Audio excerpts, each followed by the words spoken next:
The room fell silent, except for the faint clinking of glasses and the awkward shuffle of expensive shoes against the marble floor.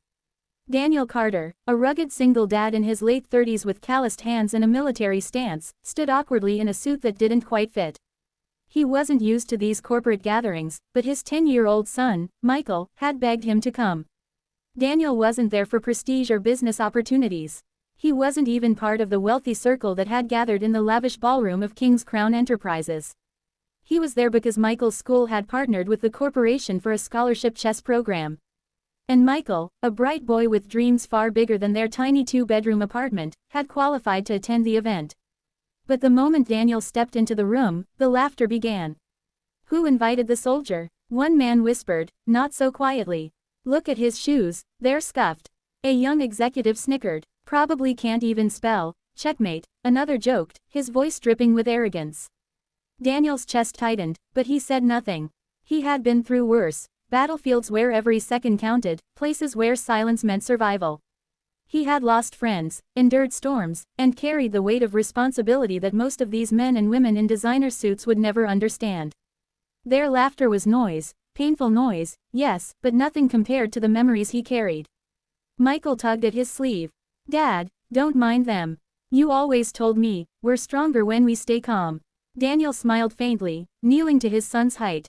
"That's right, buddy. Just like in chess, never let the other side see your panic." Little did they know that Daniel was not only a decorated war veteran but also a master chess tactician, trained during his military service to use strategy, patience, and foresight not only on the battlefield but also in the quiet art of the 64 squares. The CEO, Richard Wallace, a man known for his sharp business mind and intimidating presence, took the stage.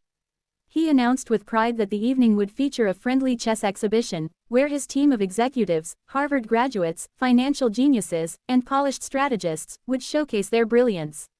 "Does anyone here dare to challenge them?" Richard smirked, confident no outsider would step forward. The room was filled with murmurs. No one wanted to risk embarrassing themselves. Then, to everyone's shock, a small voice rose.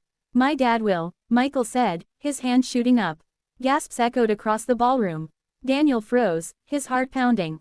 "Michael," he whispered, but the boy's eyes glowed with unshakable belief. "Dad, you can do it. Show them." The laughter erupted louder this time. "Him, the janitor-looking guy," one man jeered. "He'll be crushed in 10 moves." Richard Wallace leaned back in his chair, amused. "Very well, Mr. Carter, was it? Step forward." Daniel felt every eye in the room on him. He didn't crave attention. He didn't need to prove himself to anyone. But he saw Michael's hopeful eyes and realized, this wasn't about pride. It was about showing his son that dignity and courage mattered more than what the world thought. The first game began. Daniel sat across from a smug young executive named Thomas, who leaned back in his chair with overconfidence. "Don't worry, soldier," Thomas sneered. "I'll go easy." Daniel only gave a faint smile and moved his pawn. His moves were slow, deliberate, almost lazy. Within 10 minutes, Thomas's grin faltered. His pieces were cornered, his strategy falling apart. And then, with a quiet click of his rook, Daniel whispered. "Checkmate." The room went dead silent. Gasps broke out. Richard's eyes narrowed, suddenly interested. The laughter had stopped, but whispers spread like wildfire. It wasn't luck. It wasn't chance. It was mastery. One after another, Daniel faced them. Elizabeth, a finance prodigy, checkmate in 12 moves. Robert, the COO, checkmate in 9. Even Richard's own assistant, famed for his chess skills, defeated before he could finish his second cup of wine. The crowd wasn't laughing anymore. They were leaning forward, astonished. And then, Richard himself rose.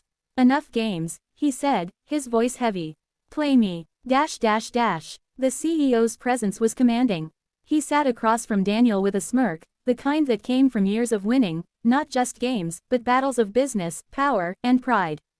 "You've surprised everyone, Mr. Carter," Richard said smoothly. "But let's see how you handle me." The match began. Minutes turned into half an hour.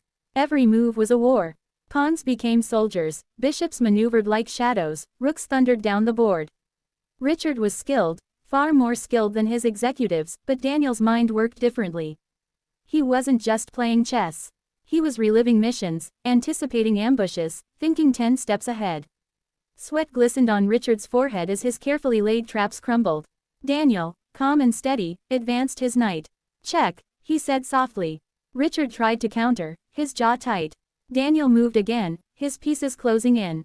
And then, with a gentle slide of his queen, Daniel leaned back and whispered.